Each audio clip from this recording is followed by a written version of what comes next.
세계가 다 내게 속하였나니 너희가 내 말을 잘 듣고 내 언약을 지키면 너희는 모든 민족 중에서 내 소유가 되겠고 너희가 내게 대하여 제사장 나라가 되며 거룩한 백성이 되리라.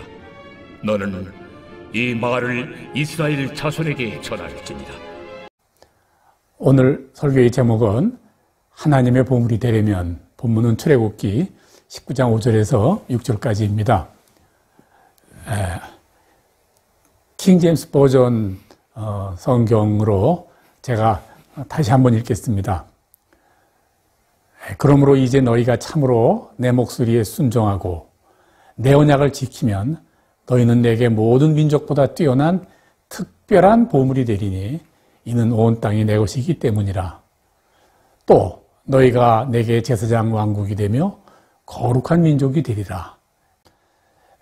누구 인생에나 우여곡절이 있죠. 그러나 두 가지 뚜렷한 물줄기가 있습니다.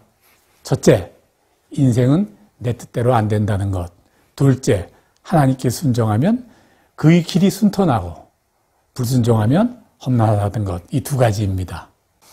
그러므로 하나님께 순종하는 것이야말로 우리 인생에서 가장 지혜로운 선택이죠.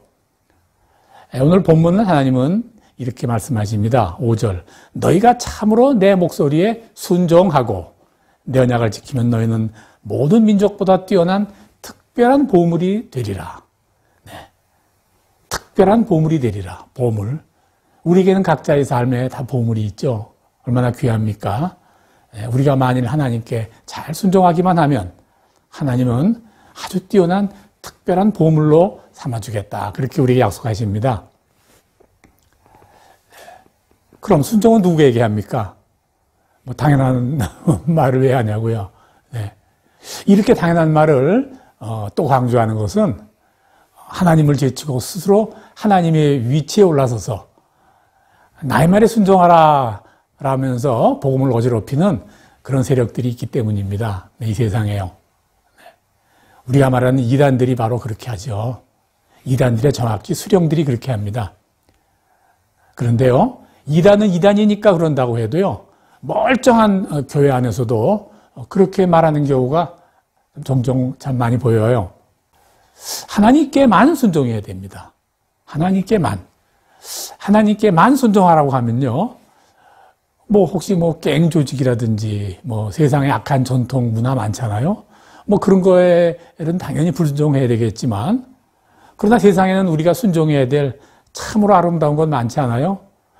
뭐 예를 든다면 뭐 우리 부모님이라든가 또 우리 사회의 공동체를 유지하는 그 아름다운 것, 뭐 품앗이 같은 거, 그런 거 참 우리가 순종해야 될 귀한 것들이에요. 그럼 그건 어떻게 합니까? 그런데 사람들은요, 그 귀한 것들을 몰라서 착각해서 알면서도 또 욕심으로 또는 또 우로나 좌로 한쪽으로 치우쳐서 그렇게 세상에서 우리가 아름답게 지켜야 나가야 될 그런 좋은 것들을 나쁜 것으로 만들어버려요. 네. 당연히 순종해야 될 걸 우리가 그걸 나쁜 것으로 만들어버린단 말이죠. 그게 사실은 문제입니다.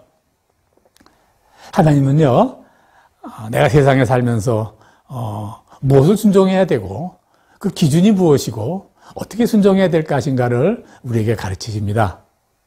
그 모든 것의 판단의 기준이 바로 하나님이다 그 말이죠. 네.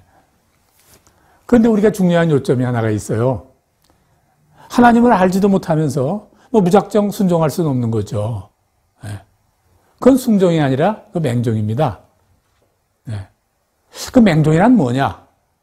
무조건 따르는 건데 단순히 그저 그냥 지성적이거나 감성적인 것으로 먼저 시작하는 겁니다. 과학이라든지 학문적이라든지 그런 차원에서 한번 따져보고 야 이것이 이게 맞는 것 같구나 하고 이렇게 우리가 믿음을 시작하는 거, 이걸 사실은 지성적이다 우리 그렇게 이야기할 수 있고요. 또 감성적이라는 건요, 그저 그 분위기에 따라서 그저 감정이 휩쓸리는 대로 그렇게 하는 것이 감성적이에요. 네. 요새 열린 예배라고 있죠.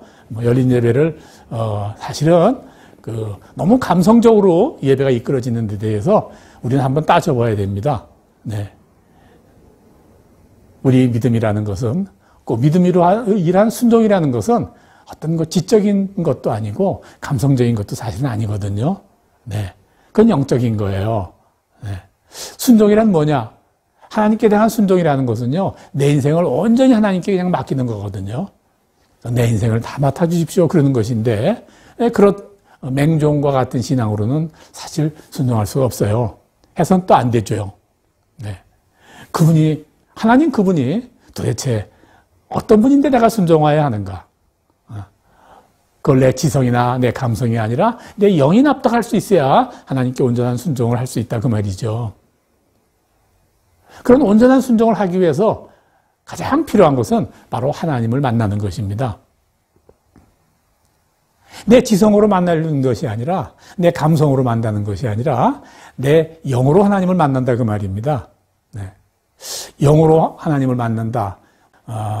그렇게 쉽게 깨달아지는 말도 아닙니다. 그래서 제가 여러분의 이해를 돕기 위해서 저희 간증을 드리도록 하겠습니다. 저요, 초등학교 때부터 교회에 출석했습니다. 신앙생활 학생 때 하면서요, 열심히 했다고는 생각이 듭니다. 네. 그래서 성경 공부도 열심히 했고요. 또 기도도 했고요. 또 때로는 하나님이 내게 주시는 놀라운 기적 있죠. 그 기적의 체험에 제가 감사하기도 하고 이랬었습니다.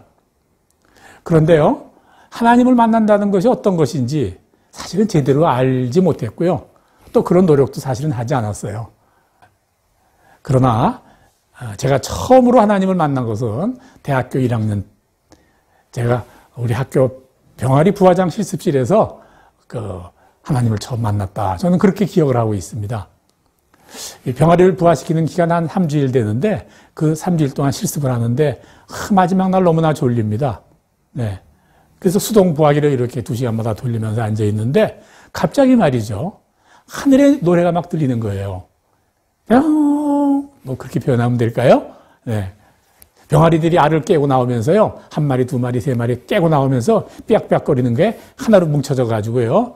하나의 화음으로 뭉쳐져 소리가 들리는데요. 제게는 그것이 하늘의 노래인 것 같다라는 그런 느낌이 들었어요. 그 순간요. 내 마음속 깊은 곳에서, 참으로 깊은 곳에서 큰 감동이 몰려옴을 느꼈어요. 그 순간 제 마음에 살아계신 하나님, 하나님은 살아계시구나. 그분은 생명의 주인이시구나. 이런 마음이 막 몰려오는 거죠. 네, 여기까지 하겠습니다. 저는 그렇게 하나님을 만났어요. 네. 눈으로 보는 것보다, 귀로 듣는 것보다 더 명확한 모습의 하나님을 제가 만났어요. 네. 분명 내 영이 하나님을 만난 것이죠.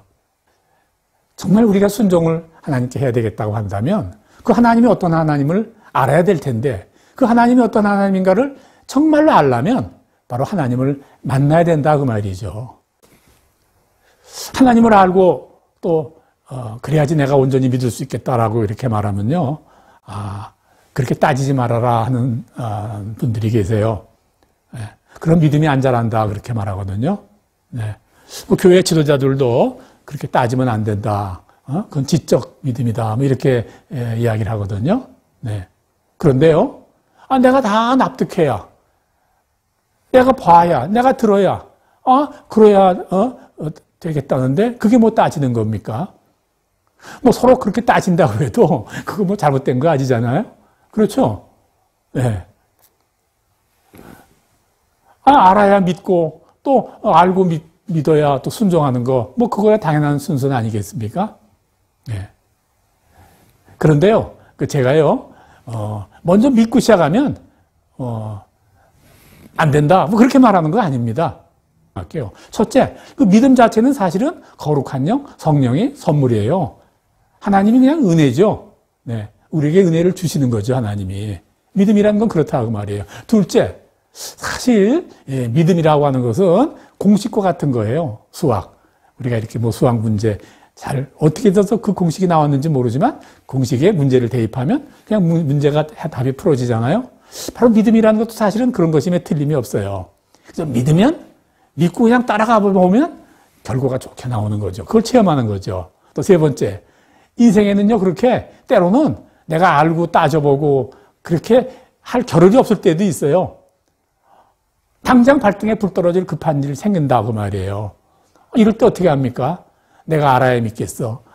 그러겠냐고요. 그런 거 아니죠. 그냥 무조건 믿을 수밖에 없는 그런 상황이 있다고 말이죠. 그러니까 이것저것 너무 따지지 말고 다 알고 믿으려고 그러지 말아라. 이게 틀렸다는 말이 아니라 제가 그런 말씀을 드리는 것이 아니라 온전한 순종에 이르도록 아주 정말 온전한 믿음이 되려면요, 하나님을 만나야 된다. 그 말씀을 드리는 겁니다. 만일 하나님을 만나지 못하고 하나님 보지 못하고 하나님을 알지 못하고 믿으면요, 몇 가지 결정적인 문제가 있어요. 첫째, 이 내 신앙이 의무감이 되거든요. 습관적이 되거든요. 습관, 의무가 돼버린단 말이에요. 이걸 율법적인 믿음이라고 그러죠.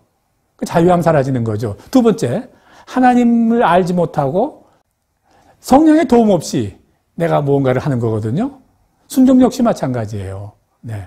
그래서요, 제 순종의 선한 마음, 하겠다는 선한 마음이요, 세상의 욕심한테 항상 져요.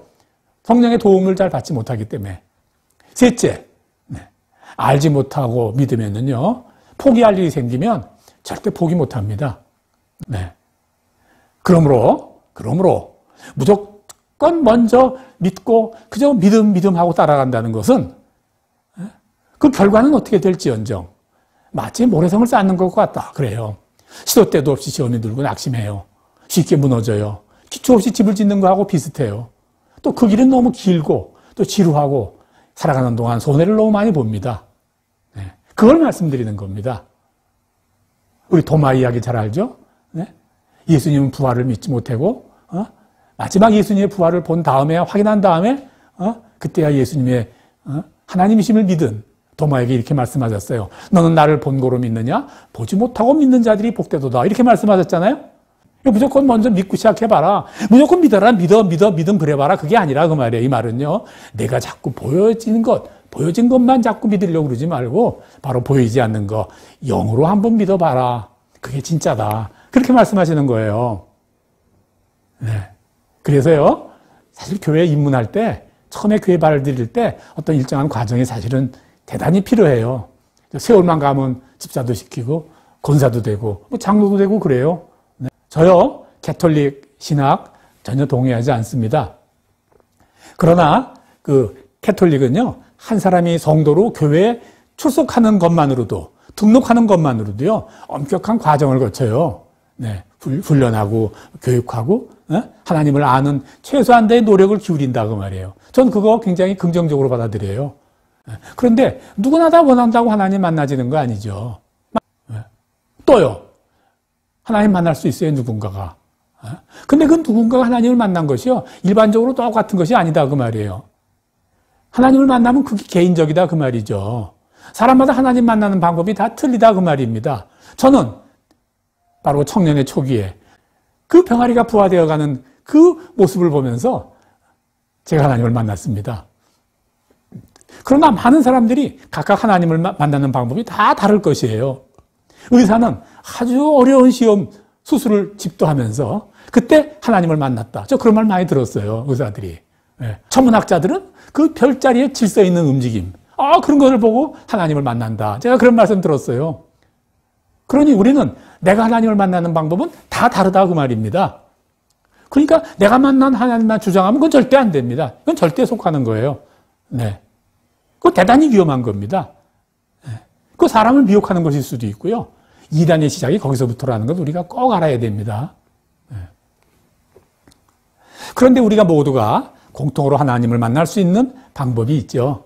우리가 다 아는 바로 계시된 하나님의 말씀, 성경이죠. 계시란 말은 하나님이 자기 모습을 스스로 드러내셨다 그 말이고요. 자기를 스스로 설명하셨다 그 말이에요. 우리 성도들은요, 이 계시된 하나님의 말씀인 성경을 통해서 하나님을 만날 수 있고 반드시 그를 통해서 만나야 됩니다. 네. 그게 시작이어야 된단 말이에요. 그게 기본이 돼야 된단 말이죠. 그게 뿌리가 돼야 된단 말이죠. 물론 성경 외에도 다른 방법으로도 하나님을 만날 수 있어요. 그러나 그 뿌리 속에서 만나야 된다 그겁니다. 성경은요, 성령의 감동으로 쓰여진 책이에요. 하나님을 만난 사람들이 그 하나님을 만난 감동을 그대로 기록한 책이다. 하나님 말씀이에요. 그래서 그 성경을 이해하는 방법도 바로 성령의 감동으로만 이해할 수 있다. 내 영이 이해할 수 있다 그 말이에요. 네. 여러분, 하나님을 정말 만나고 싶다면요, 먼저 열심히 성경을 보고 성경을 연구하고 공부하고 그래야 됩니다. 네, 그게 뿌리예요. 그게 뿌리. 그러면 반드시 하나님을 만나게 됩니다. 어떤 식으로 하나님을 만나게 될지는 사람에 따라 다르다 말씀드렸죠. 그러나 그 뿌리는 성경으로부터 이루어진다 그 말이에요. 그런데요, 우리가 또 한 가지 의문이 생겨요. 성경은요, 이게 완결되기 전까지 좀 시간이 걸렸죠. 성경은요, 예수님이 오시고 또 부활하시고 또 하늘에 오르시고 그리고 예수님 대신에 성령을 이 땅에 보내주신 그 이후부터 성경이 완성이 됐어요. 그 기간 동안에는 하나님을 만날 수 없었죠. 하나님은요, 성전 제사라는 방식을 통해서 우리가 하나님을 만날 수 있도록 하셨습니다. 하나님은 성경이 완성되기 전까지 임시로 성전을 두시고 그 성전의 한 부분에 지성소를 두시고 그 지성소의 한 부분에 하나님을 만나는 쉬운 자를 두시고 그렇게 해서 하나님을 만나도록 하셨어요. 그것도 아무나 쉽게 만날 수 있는 것이 아니라 선별된 사람 중에서 특별히 정해진 레위인, 그 중에 특별히 정해진 제사장, 그 제사장 중에서 특별히 선별한 대제사장을 통해서 하나님을 만나게 하시고 정해진 장소에서 하나님을 만난 후 하나님의 말씀을 요청한 어떤 사람에게 가르쳐줬다 그 말이죠. 예. 그러니까 그거는 제사장을 통하지 않으면 방법이 없었어요. 그렇게 만들었단 말이에요. 온전한 거 아니에요, 사실은. 성전 제사는 그저 임시적인 거다. 앞 장차 올 예배는 이렇게 드리는 거다라는 모형이라 이제 그렇게 말하죠. 예. 그럼 어떻습니까? 저희들이 사는 이 시대는 지금 어떻습니까? 성전도 사라지고 지성소도 사라지고 하나님의 말씀하시던 쉬운 자도 사라지고 성전에서 시행하던 모든 의식, 집기 다 사라져 아무것도 없습니다. 무엇보다도 제사장직이 사라졌습니다. 어디에도 제사장은 없습니다. 이제 우리는 어떻게 하나님을 만납니까? 내가 직접 하나님을 만납니다. 내가 제사장이 되는 것이라고 하나님 말씀하셨습니다. 내가 직접 제사장이 되어서 바로 하나님 전에 나아가는 것이다 라고 말씀하셨어요. 오늘 본문도 그 말씀입니다. 여러분, 목사님에게 내 제사장직을 양도하시지 마십시오. 성경 말씀 어기는 거죠. 네. 제사장직은 내가 바로 차지해야 될 은혜죠. 오늘 본문 5절. 그러므로 이제 너희가 참으로 내 목소리에 순종하고 내 언약을 지키면 너희는 내게 모든 민족보다 뛰어난 특별한 보물이 되리니. 6절. 너희가 내게 제사장이 되며 거룩한 민족이 되리라. 내게 제사장이 되며 거룩한 민족이 되리라. 순종하면. 내가 제사장이다 그 말입니다. 만일 여러분들이 예수를 구주로 믿고 순종하기로 작정한다면 구약시대 성전 지성소에서 하나님을 만나던 제사장 바로 그 일을 내가 맡겨내는 것이다 그 말입니다. 성령님이 우리를 인도하실 것입니다.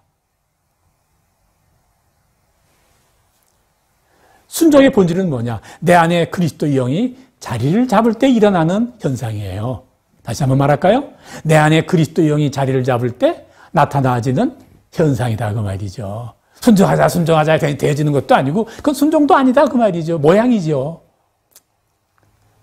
성령께서 내 안에 역사하실 때 불순종이 왕노릇하며 죽을 수밖에 없는 내가 하나님께 영광을 돌릴 수 있고 마침내 주님이 우리에게 하신 마지막 명령 모든 족속에게 복음을 전하라는 이 최대의 지상 명령을 내가 기쁘게 순종하며 감당할 수 있게 될 것입니다.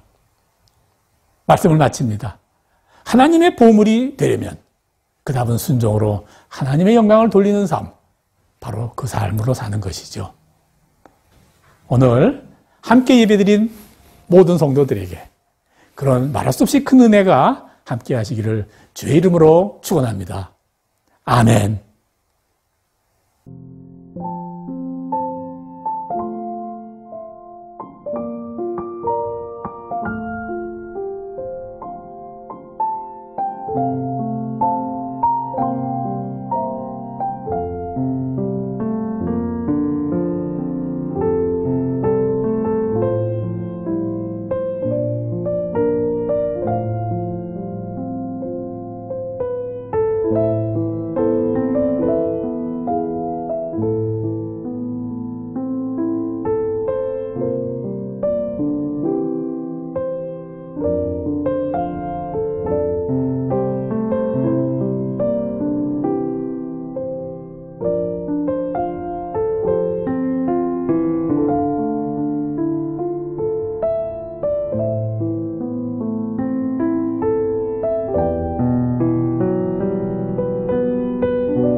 통치할 메시아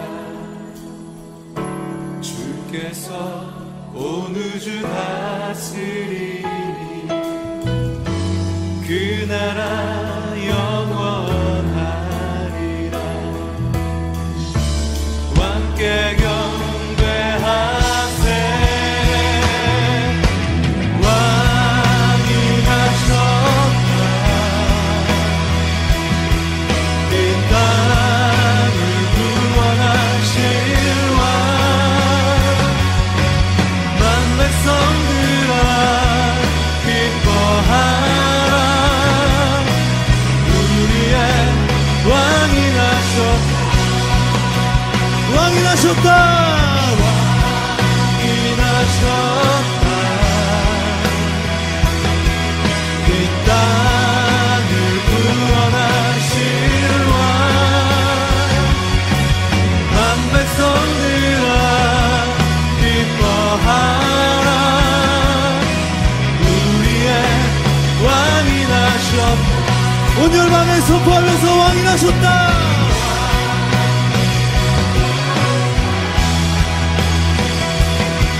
이 땅을 구원하실 왕. 만 백성들아 기뻐하라. 우리의 왕. 다시 한번 왕이 나셨다.